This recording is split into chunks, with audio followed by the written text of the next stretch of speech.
Hello, ആരാണ് D എമ്മും D എഫും? പറഞ്ഞുതരാം. ട്വിൻ ഫ്ലെയിംസ് എന്നത് ഒരാത്മാവിൻ്റെ രണ്ട് പാർട്ടുകളാണെന്ന് പറഞ്ഞല്ലോ.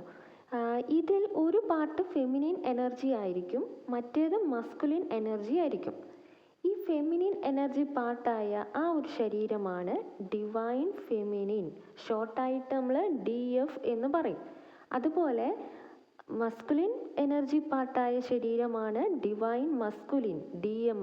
ഓക്കെ, ഇനി മറ്റൊരു കാര്യം പറയാനുള്ളത്, ട്വിൻ ഫ്ലെയിം ജേർണിയിൽ ഫെമിനിൻ പാർട്ടും മസ്കുലിൻ പാർട്ടും സ്പിരിച്വലി അവേക്കൻഡ് ആകുന്ന ഒരു പ്രോസസ്സ് കൂടിയുണ്ട്. അതായത് ഈ രണ്ട് പാർട്ടുകളും ആത്മീയമായിട്ട് ഉണരുന്ന ഒരു പ്രോസസ്സ്. ഒരു DFും DMും സ്പിരിച്വലി അവേക്കൻഡ് ആകുന്നതിന് മുന്നേ അവരുടെ സോള് കുറച്ച് നെഗറ്റിവിറ്റീസ് കൂടി കലർന്നതായിരിക്കും. ഓക്കെ, സോ ആ ടൈമിൽ DFനെ ഡിസ്റ്റോർട്ടഡ് ഫെമിനിൻ എന്നാണ് വിളിക്കുന്നത്, അതുപോലെ DMനെ ഡിസ്റ്റോർട്ടഡ് മസ്കുലിൻ എന്നുമാണ് പറയുന്നത്.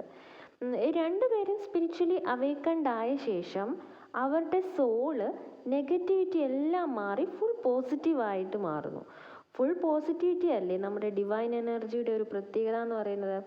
അപ്പോഴാണ് DF ഡിവൈൻ ഫെമിനിനായി മാറുന്നത്, അതുപോലെ DM ഡിവൈൻ മസ്കുലിൻ ആകുന്നത്. അതിനു മുന്നേ സ്പിരിച്വലി അവേക്കൻഡ് ആകുന്നതിന് മുന്നേ ഡിസ്റ്റോർട്ടഡ് ഫെമിനിനും ഡിസ്റ്റോർട്ടഡ് മസ്കുലിനും ആണ്. നിങ്ങൾക്ക് മനസ്സിലായെന്ന് വിചാരിക്കുന്നു. Thank you.